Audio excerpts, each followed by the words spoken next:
ஜெய் சீதாராம். ஏதோ சொல்கிறாரு,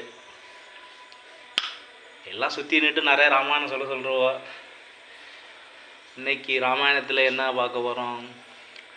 ஒவ்வொரு கேரக்டரும் 1000 கதை சொல்லும். ராமாயணத்தில் ஒவ்வொரு கேரக்டரும் 1000 நாமம் சொல்லும். இன்னைக்கு சபரி செய்கை, சபரி அம்மா அவங்க நிறைய ராமபெருமானை அடைவதற்கான, நான் சொல்கிறேன்ல, ஒரு பொண்ணுக்கு நம்ம பிடிக்கணும்னா அந்த பொண்ணுக்கு பிடிச்ச மாதிரியெல்லாம் செய்யணும். ஒரு பையனுக்கு ஒரு பொண்ணை பிடிக்கணும்னா அந்த பையனுக்கு என்னென்ன விஷயம்லாம் பிடிக்குமோ அதெல்லாம் ஒன்றா பார்த்து பார்த்து அந்த பொண்ணு செஞ்சுட்டு அந்த பையனுக்கு பிடிச்சிடணும். அதேமாரி பொண்ணுக்கு பிடிக்கணும்னாலும் அந்த பையன் அந்த பொண்ணுக்கு பார்த்து பார்த்து ஒவ்வொரு விஷயத்தையும் ரசித்து செய்யும்போது அதுக்கு பேர் தான் அன்பு, ஊடல், காதல், பாச பரிமாற்றம். இந்த உலகத்தில் எதுக்காக வந்திருக்கிறோம்? அன்பை வெளிக்காட்ட தானே. எந்த அளவுக்கு நம்ம அன்பை அதிகமாக காட்ட அது ஒரு பேரானந்தம் ஆயிரும். அந்த மாதிரி சபரி அம்மா ராமர் மேலே வச்ச காதல், ராமனுக்கு என்னென்னலாம் பிடிக்கும், ராமர் எப்படியெல்லாம் இருப்பார், எதெல்லாம் ரசிச்சு காப்பாடுவார், எப்படி உயர்ந்த பொருளெல்லாம் ராமருக்கு கொண்டாந்து வைக்கணும்னு ஒவ்வொரு நாளாக ஒவ்வொரு இடத்துலையா போய் ஒவ்வொரு பூ, ஒவ்வொரு பழம், ஒவ்வொரு காய், ஒவ்வொரு கனி, எது துவர்ப்பாக இருக்கும், எது இனிப்பாக இருக்கும், எந்த பூ வாசமாக இருக்கும், இது ராமருக்கு பிடிக்குமா அப்படின்னு மோந்து பார்க்குமா, பழத்தை தின்னு பார்க்கணும், சாப்பிட்டு பார்த்து இது ரசனை, இது நல்லா இருக்குது, இந்த பழம் நல்லா இருக்குது. கொய்யா மரத்துலேயே நிறைய வகை கொய்யா இருக்குது, நாவ மரத்துலேயே நிறைய வகை நாவமரம் இருக்குது. இது மாதிரி ஒவ்வொரு மரத்துலையும் போய் பழத்தை ருசித்து பார்த்து இது நல்லாயிருக்கும், இது ராமருக்கு பிடிக்கும், நல்லா இருக்குது அப்படின்னு ஒவ்வொன்றா பார்த்து டெய்லி கொண்டாந்து வீட்டில் கொண்டாந்து அந்த ராமருக்குன்னு ஒரு இடம் வச்சு அதுக்கு கோலம் போட்டு அந்த ராமபெருமான ஆசனம்லாம் போட்டு அவருடைய குரு சொன்னது கேட்டுட்டு அது நடக்குது. ஒருத்தவங்களை ஈஸியாக அடையணும்னா யாராச்சும் ஒரு குரு வழிகாட்டுதல் இருக்கும். அந்த குரு சொல்கிறது கேட்குறோம்.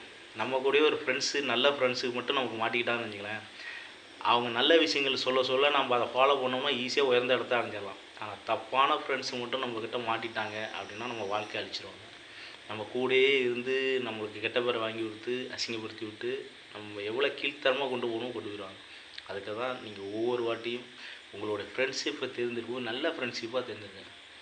இல்லாட்டி கட் பண்ணி விட்டு அவங்கள்ட்ட இருந்து பேசுகிறத நிப்பாட்டிடுங்க, அவங்கக்கிட்ட ஒதுக்கிடுங்க. ஏன்னா அது என்றைக்கா இருந்தாலும் உங்களுக்கு இடைஞ்சல் தான், உங்கள் வாழ்க்கைக்கு உயர்ந்த இடத்துக்கு கொண்டுயே போகாது. நீங்கள் நல்ல நண்பர் தான் உங்களை உயரத்துக்கு கொண்டு போகும். நல்ல மனிதர்கள்னால் உங்களுக்கு தெரியும், நல்ல பழக்க வழக்கங்கள் விட்ட இருக்குது, நல்ல விஷயங்களை நமக்கு ப்ரொடியூஸ் பண்ணுறாரு, நல்ல நிறுவனத்தில் போய் வேலை பார்த்தாங்கன்னா நமக்கு நிறையா காசு கிடைக்கும்.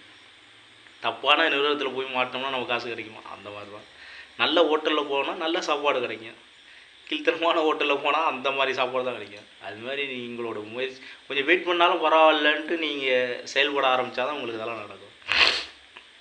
ரொம்ப கவனமாக பார்த்து தேர்ந்தெடுக்கணும் ஒவ்வொரு விஷயத்தையும். ஆனால் நீங்கள் தர்மத்தோடையும் நடக்கணும். இது நீங்கள் தர்மத்தோடு நடக்க ஆரம்பிச்சினாலே உங்களுக்கு நல்லது உங்களை தேடியே வரும். அடுத்த கட்டத்துக்கு நீங்கள் போகிறதுக்கான நல்ல விஷயங்கள் டக்குன்னு வரும். 100% நான் சொல்லுவேன். அந்த மாதிரி அந்த அம்மா ஒவ்வொரு பொருளாக கொண்டாந்து சேர்ப்பாங்களாம், சேர்த்து ஒவ்வொரு பழத்தையும் சேர்த்து வைப்பாங்களாம். அதாவது பழத்தை கூட பிரித்து வைக்க மாட்டாங்களாம், பழத்தை சேர்த்து வைப்பாங்களாம். பூவெல்லாம் ஒன்றோட ஒன்று பூவை சேர்த்து வைப்பாங்களாம். இது எவ்வளோ ஒரு நல்ல பழக்கம்னு உங்களுக்கு தெரியுமா? நம்ம நிறைய பேர் வீட்டுக்கு போயிருப்போம், அந்த வீட்டிலலாம் பார்த்தீங்கன்னா கையில் ஏதாச்சும் கத்திரிக்கோலை வச்சுக்கிட்டு இப்படியே துண்டாக வெட்டிக்கிட்டே இருப்பாங்க. இல்லாட்டி இப்படி கூரையை பிடிச்சி கிள்ளிக்கிட்டே இருப்பாங்க. யார் வீட்டுக்காச்சும் போனோம், நான் நிறைய விஷயங்கள் தான் நோட் பண்ணியிருக்கேன். இதெல்லாம் அந்த ராமாயணம் படிக்கும்போது ஓஹோ இதெல்லாம் அந்த அம்மா செஞ்சு, இது செய்கை தான், நம்மளுடைய நல்ல செய்கை தான் அடுத்த நல்ல இடத்துக்கு நம்மளை கொண்டுட்டு போவோம். நல்ல விஷயத்தை சேர்த்து வைக்கும்போது நல்ல வைப்ரேஷன் வருது, நெகட்டிவ் இல்லாமல் பாசிட்டிவ் வைப்ரேஷன் வருது. பிரித்து அதை பழத்தை கூட பிரித்து வைக்காதான் அந்த அம்மா, பூவை கூட சேர்த்து தான் வைக்குமா. எதையுமே சேர்த்து வைக்கிறது, ராமரும் என்னையும் சேர்த்து வைக்கணும் அப்படின்னு அந்த எண்ணங்கள் அது மனசுக்குள்ளே நினச்சிக்கிட்டு அப்படி சேர்த்து வைக்குமா அந்த பழத்தை. இப்போ நான் சொன்னல, ஒவ்வொருத்தர் வீட்டுக்கு போகும்போது ஒவ்வொருத்தங்க செய்கிற செய்கையை பார்த்து நமக்கு பழக்கமாகி நம்ம அதையே செஞ்சுக்கிட்டு இருப்போம்.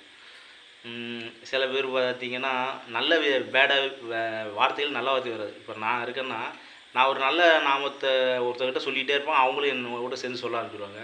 இன்னொருத்தர் கூட நானே சில விஷயங்கள் அவங்கள பார்த்து கெட்ட இதையும் வந்திருக்கு எனக்கு. அப்போ அவங்க கூட அதிகமாக டச்சில் இருக்கும்போது அவங்கள்ட்ட உள்ள தப்பான வார்த்தைகள் என்கிட்ட ஒட்டிக்குது.